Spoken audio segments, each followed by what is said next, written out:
मेरे प्यारे देशवासियों, नमस्कार। जब मैं मन की बात करता हूं तो ऐसा लगता है जैसे आपके बीच आपके परिवार के सदस्य के रूप में उपस्थित हूं।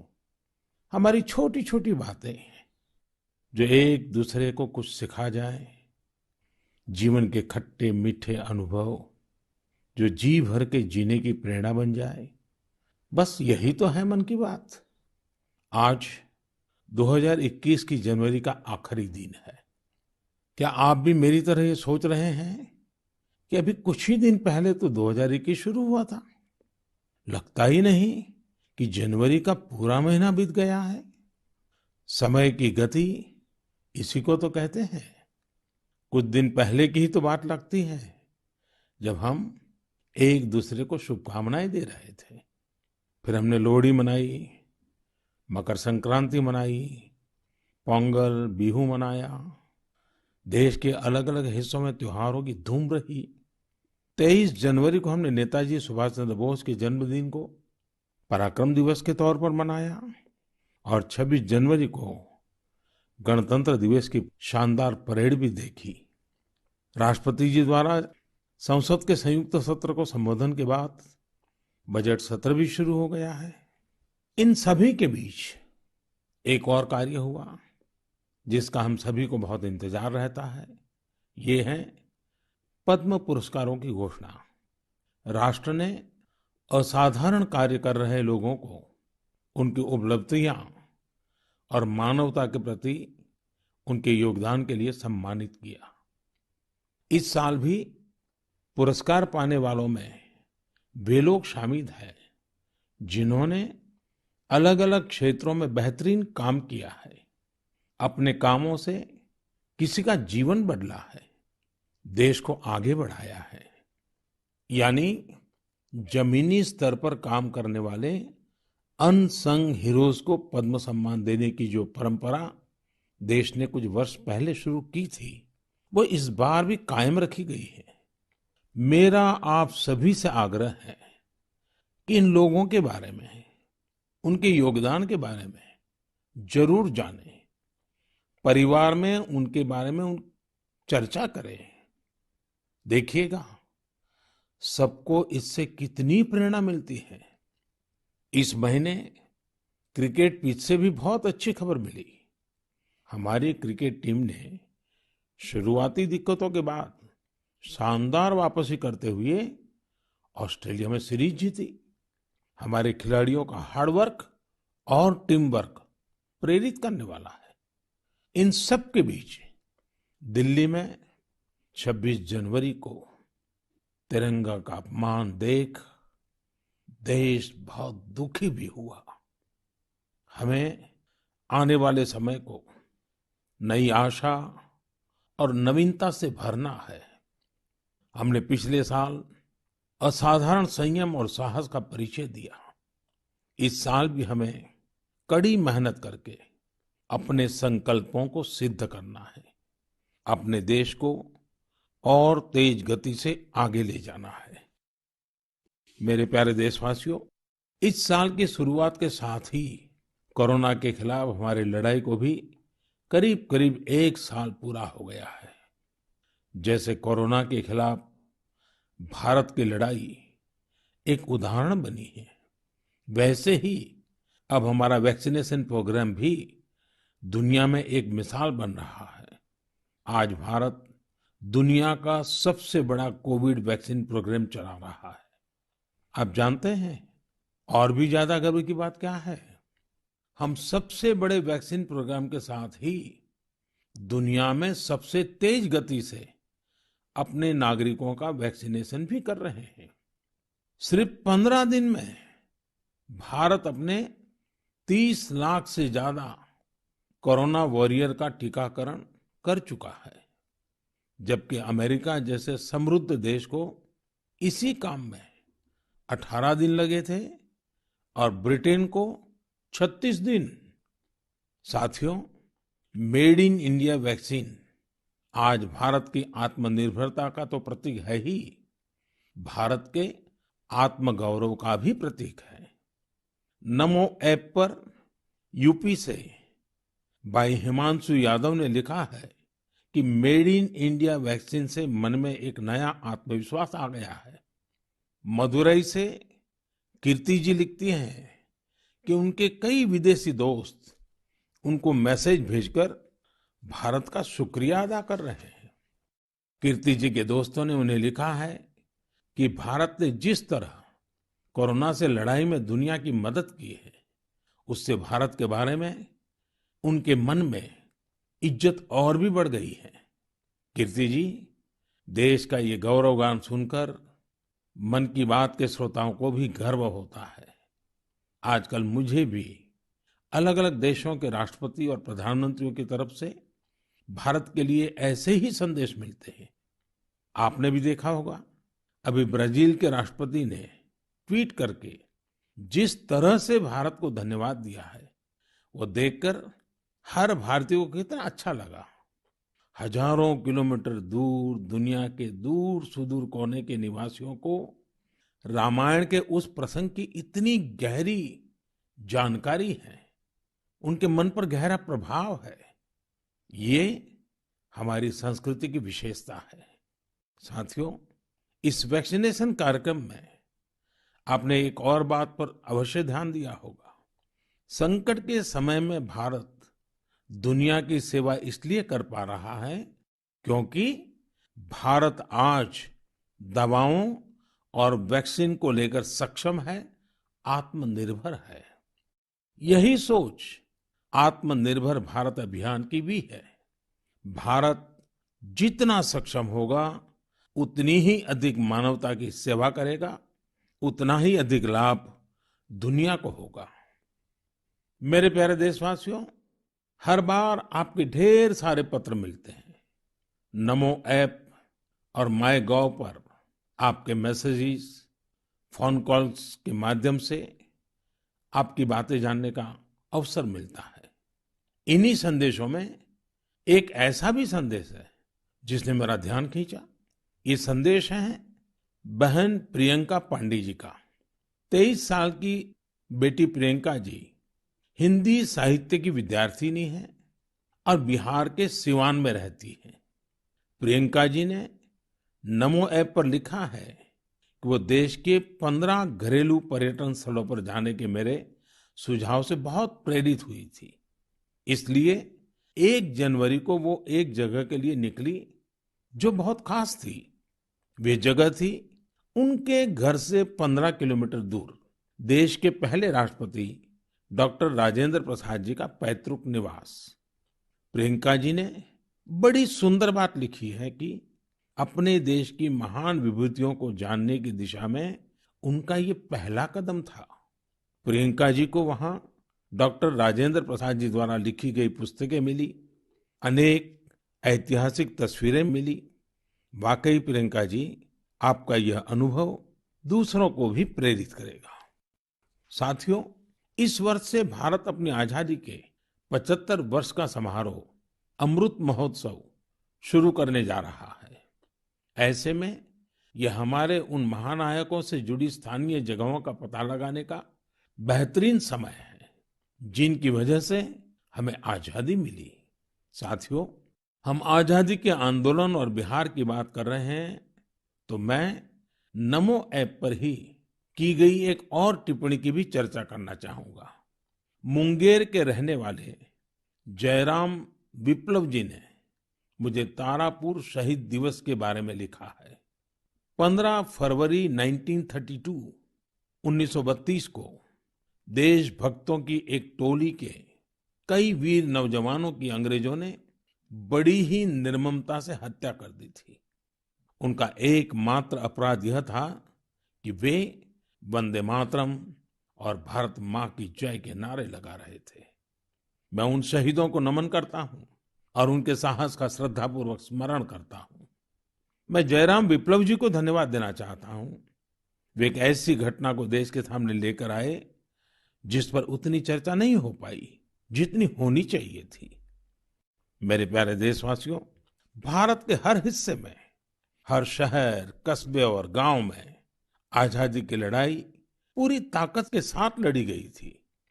भारत भूमि के हर कोने में ऐसे महान सपूतों और वीरांगनाओं ने जन्म लिया जिन्होंने राष्ट्र के लिए अपना जीवन न्योछावर कर दिया।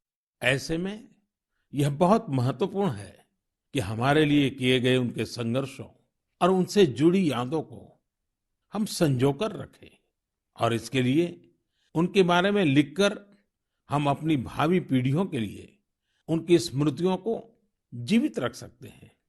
मैं सभी देशवासियों को और खास करके अपने युवा साथियों को आह्वान करता हूं कि ये देश के स्वतंत्रता सेनानियों के बारे में, आजादी से जुड़ी घटनाओं के बारे में लिखें। अपने इलाके में स्वतंत्रता संग्राम के दौर की वीरता की गाथाओं के बारे में किताबें लिखें। अब जबकि भारत अपनी आजादी के 75 वर्ष मनाएगा, तो आपका लेखन आजादी के नायकों के प्रति उत्तम श्रद्धांजलि होगी। यंग राइटर्स के लिए इंडिया 75 के निमित्त एक इनिशिएटिव शुरू किया जा रहा है। इससे सभी राज्यों और भाषाओं के युवा लेखकों को प्रोत्साहन मिलेगा। देश में बड़ी संख्या में ऐसे विषयों पर लिखने वाले राइटर्स तैयार होंगे जिनका भारतीय विरासत और संस्कृति पर गहन अध्ययन होगा। हमें ऐसी उभरती प्रतिभाओं की पूरी मदद करनी है। इससे भविष्य की दिशा निर्धारित करने वाले थॉट लीडर्स का एक वर्ग भी तैयार होगा। मैं अपने युवा मित्रों को इस पहल का हिस्सा बनने और अपने साहित्यिक कौशल का अधिक से अधिक उपयोग करने के लिए आमंत्रित करता हूं। इससे जुड़ी जानकारियां शिक्षा मंत्रालय की वेबसाइट से प्राप्त कर सकते हैं।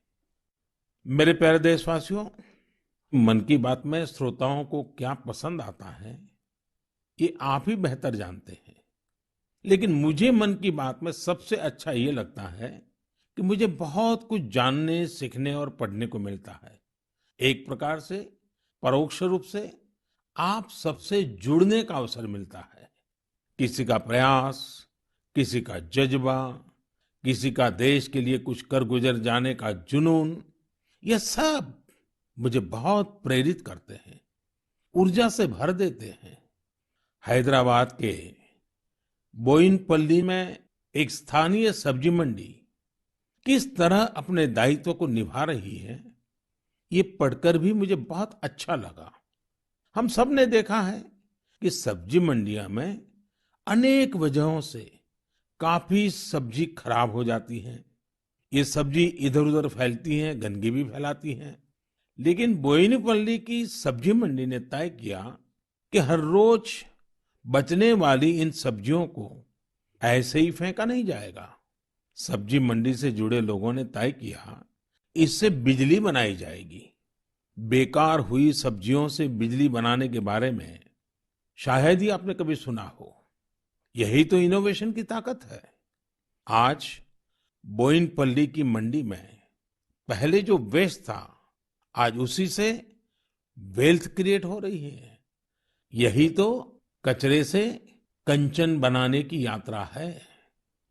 वहां हर दिन करीब 10 टन वेस्ट निकलता है। इसे एक प्लांट में इकट्ठा कर लिया जाता है। प्लांट के अंदर इस वेस्ट से हर दिन 500 यूनिट बिजली बनती है और करीब 30 किलो बायोफ्यूल भी बनता है। इस बिजली से ही सब्जी मंडी में रोशनी होती है और जो बायोफ्यूल बनता है उससे मंडी की कैंटीन में खाना बनाया जाता है ना कमाल का प्रयास। ऐसा ही एक कमाल हरियाणा के पंचकुला की बड़ौद ग्राम पंचायत ने भी करके दिखाया है। इस पंचायत के क्षेत्र में पानी की निकासी की समस्या थी। इस वजह से गंदा पानी इधर उधर फैल रहा था, बीमारी फैलाता था। लेकिन बड़ौद के लोगों ने तय किया इस वाटर वेस्ट से भी वेल्थ क्रिएट करेंगे। ग्राम पंचायत ने पूरे गांव से आने वाले गंदे पानी को एक जगह इकट्ठा करके फिल्टर करना शुरू किया और फिल्टर किया हुआ ये पानी अब गांव के किसान खेतों में सिंचाई के लिए इस्तेमाल कर रहे हैं। यानी प्रदूषण, गंदगी और बीमारियों से छुटकारा भी और खेतों में सिंचाई भी। साथियों, पर्यावरण की रक्षा से कैसे आमदनी के रास्ते भी खुलते हैं, इसका एक उदाहरण अरुणाचल प्रदेश के तवांग में भी देखने को मिला। अरुणाचल प्रदेश के इस पहाड़ी इलाके में सदियों से मोन शुगु नाम का एक पेपर बनाया जाता है। ये कागज यहाँ के स्थानीय शुगु शेंग नाम के एक पौधे की छाल से बनाते हैं। इसलिए इस कागज को बनाने के लिए पेड़ों को नहीं काटना पड़ता है। इसके अलावा इसे बनाने में किसी केमिकल का इस्तेमाल भी नहीं होता है।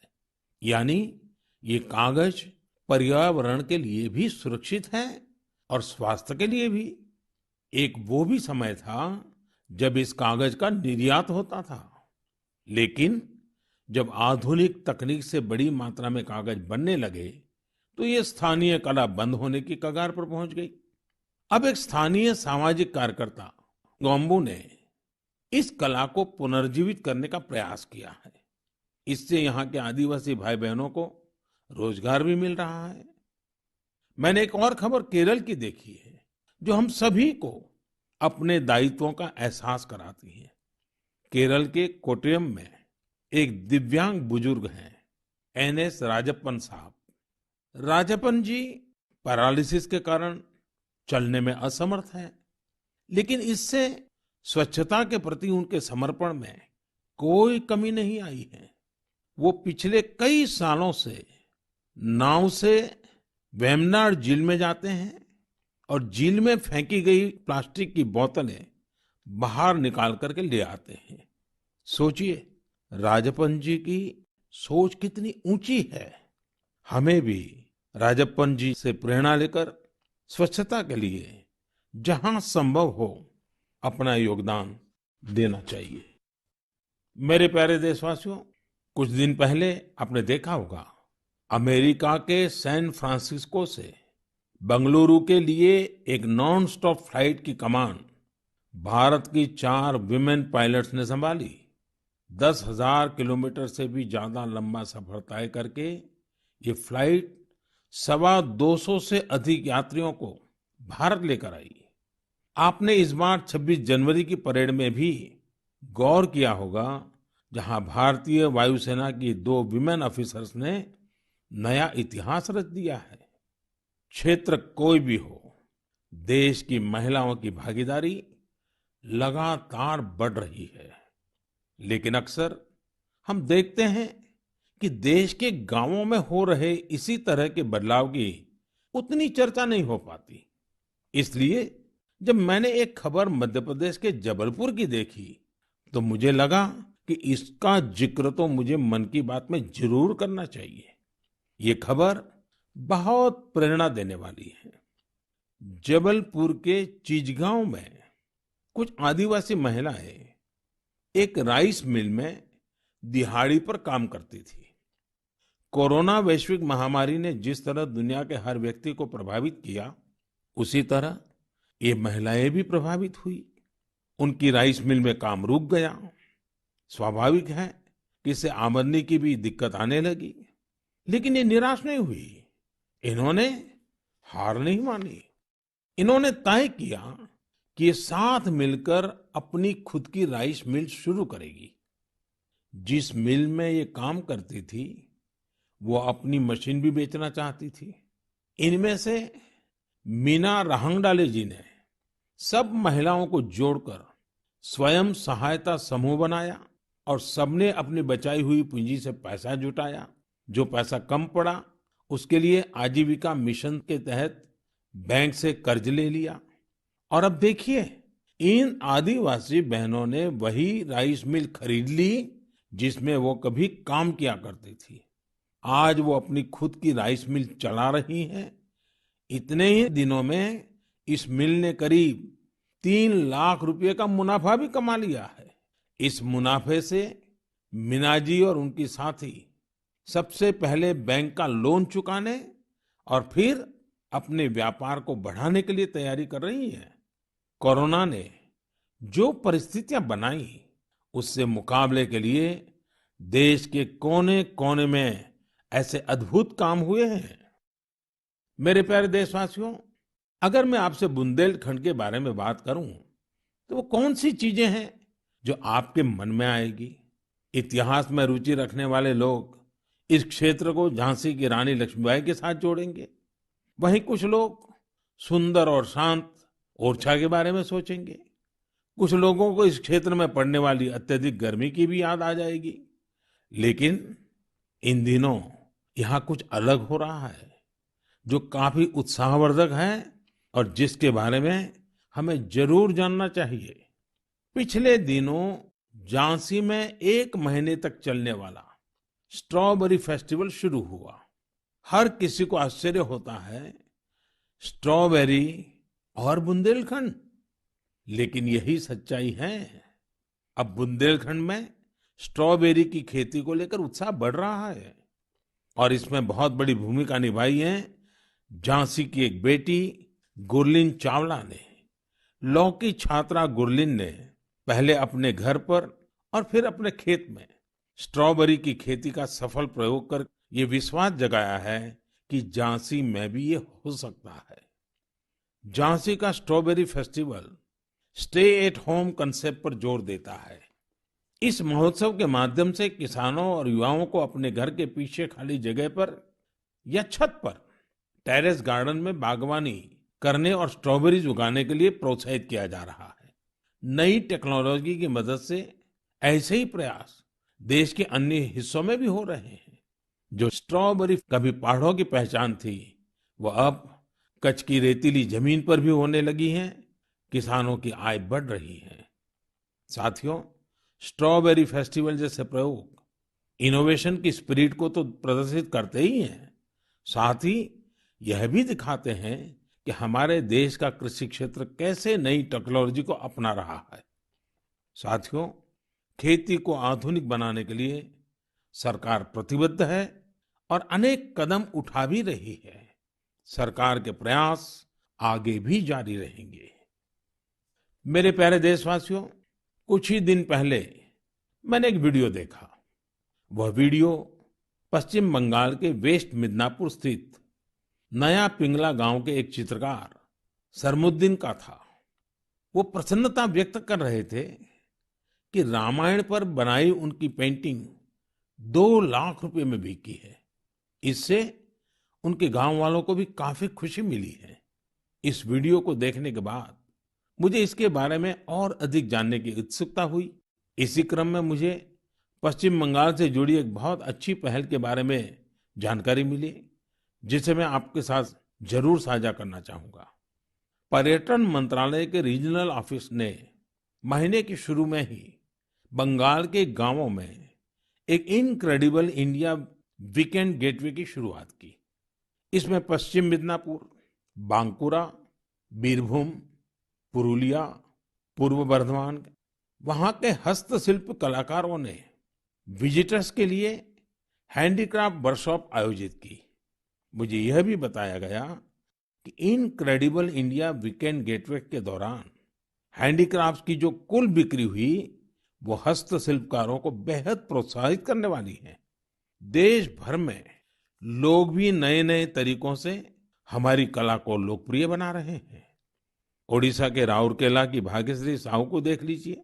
वैसे तो वो इंजीनियरिंग की छात्रा है, लेकिन पिछले कुछ महीनों में उन्होंने पट्टचित्र कला को सीखना शुरू किया और उसमें निपुणता हासिल कर ली है। लेकिन क्या आप जानते हैं कि उन्होंने पेंट कहाँ किया? Soft stones. सॉफ्ट स्टोन्स पर कॉलेज जाने के रास्ते में भाग्यश्री को ये सॉफ्ट स्टोन मिले। उन्होंने इन्हें एकत्र किया और साफ किया। बाद में उन्होंने रोजाना 2 घंटे इन पत्थरों पर पट्टचित्र स्टाइल में पेंटिंग की। वह इन पत्थरों को पेंट कर उन्हें अपने दोस्तों को गिफ्ट करने लगी। लॉकडाउन के दौरान उन्होंने बोतलों पर भी पेंट करना शुरू कर दिया। अब तो वो इस आर्ट पर वर्कशॉप भी आयोजित करती हैं। कुछ दिन पहले ही सुभाष बाबू की जयंती पर भाग्यश्री ने पत्थर पर ही उन्हें अनोखी श्रद्धांजलि दी। मैं भविष्य के उनके प्रयासों के लिए शुभकामनाएं देता हूं। आर्ट एंड कलर्स के जरिए बहुत कुछ नया सीखा जा सकता है, किया जा सकता है। झारखंड के दुमका में किए गए एक ऐसे ही अनुपम प्रयास के बारे में मुझे बताया गया। यहाँ मिडिल स्कूल के एक प्रिंसिपल ने बच्चों को पढ़ाने और सिखाने के लिए गांव की दीवारों को ही अंग्रेजी और हिंदी के अक्षरों से पेंट करवा दिया। साथ ही उसमें अलग-अलग चित्र भी बनाए गए हैं। इससे गांव के बच्चों को काफी मदद मिल रही है।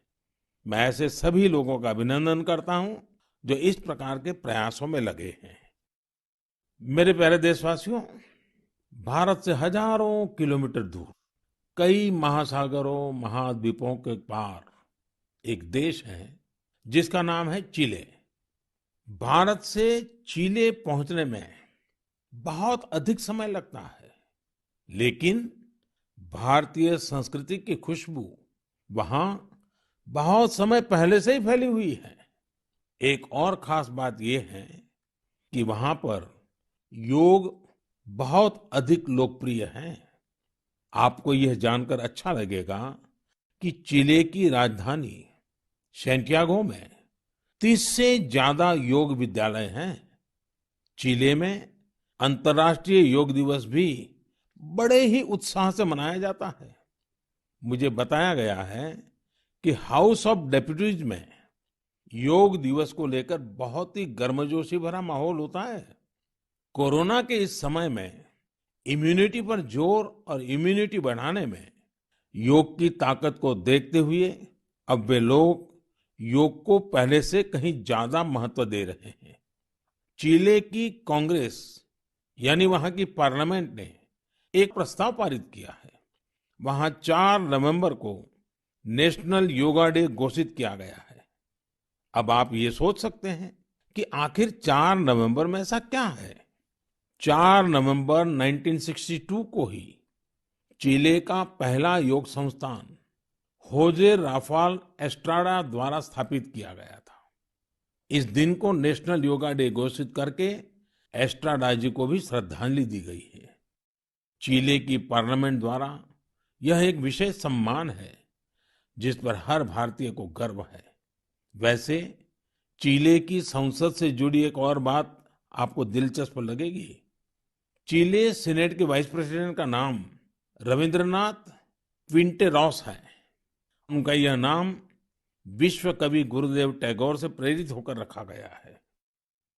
मेरे प्यारे देशवासियों, माय गॉव पर महाराष्ट्र के जालना के डॉक्टर स्वप्निल मंत्री और केरल के पलक्कड़ के प्रहलाद राजगोपाल ने आग्रह किया है कि मैं मन की बात में सड़क सुरक्षा पर भी आपसे बात करूं। इसी महीने 18 जनवरी से 17 फरवरी तक हमारा देश सड़क सुरक्षा माह यानी रोड सेफ्टी मंथ भी मना रहा है। सड़क हादसे आज हमारे देश में ही नहीं, पूरी दुनिया में चिंता का विषय है। आज भारत में रोड सेफ्टी के लिए सरकार के साथ ही व्यक्तिगत और सामूहिक स्तर पर कई तरह के प्रयास भी किए जा रहे हैं। जीवन बचाने के इन प्रयासों में हम सबको सक्रिय रूप से भागीदार बनना चाहिए। साथियों, आपने ध्यान दिया होगा, बॉर्डर रोड ऑर्गेनाइजेशन जो सड़कें बनाती हैं, उससे गुजरते हुए आपको बड़े ही इनोवेटिव स्लोगन्स देखने को मिलते हैं। This is highway not runway, या फिर be mister late than late mister. ये स्लोगन्स सड़क पर सावधानी बरतने को लेकर लोगों को जागरूक करने में काफी प्रभावी होते हैं। अब आप भी ऐसे ही इनोवेटिव स्लोगन्स या कैच फ्रेजेस माय गॉव पर भेज सकते हैं। आपके अच्छे स्लोगन्स भी इस अभियान में उपयोग किए जाएंगे। साथियों, रोड सेफ्टी के बारे में बात करते हुए मैं नमो ऐप पर कोलकाता की अपर्णा दास जी की एक पोस्ट की चर्चा करना चाहूंगा। अपर्णा जी ने मुझे फास्टैग प्रोग्राम पर बात करने की सलाह दी है। उनका कहना है कि फास्टैग से यात्रा का अनुभव ही बदल गया है। इससे समय की तो बचत होती ही है, टोल प्लाजा पर रुकने, कैश पेमेंट की चिंता करने जैसी दिक्कतें भी खत्म हो गई हैं। अपर्णा जी की बात सही भी है। पहले हमारे यहाँ टोल प्लाजा पर एक गाड़ी को औसतन 7 से 8 मिनट लग जाते थे, लेकिन फास्टैग आने के बाद ये समय औसतन सिर्फ 1.5-2 मिनट रह गया है। टोल प्लाजा पर वेटिंग टाइम में कमी आने से गाड़ी के ईंधन की बचत भी हो रही है। इससे देशवासियों के करीब 21,000 करोड़ रुपए बचने का अनुमान है। यानी पैसे की भी बचत और समय की भी बचत। मेरा आप सभी से आग्रह है कि सभी दिशा निर्देशों का पालन करते हुए अपना भी ध्यान रखें और दूसरों का जीवन भी बचाएं। मेरे प्यारे देशवासियों, हमारे यहाँ कहा जाता है, जल बिंदु निपातेन क्रमशः पूर्यते घटः। अर्थात एक एक बूंद से ही घड़ा भरता है। हमारे एक एक प्रयास से ही हमारे संकल्प सिद्ध होते हैं। इसलिए 2021 की शुरुआत जिन लक्ष्यों के साथ हमने की है, उनको हम सबको मिलकर ही पूरा करना है। तो आइए हम सब मिलकर इस साल को सार्थक करने के लिए अपने अपने कदम बढ़ाएं। आप अपना संदेश, अपने आइडियाज जरूर भेजते रहिएगा। अगले महीने हम फिर मिलेंगे। इति विदा, पुनर्मिलनाय।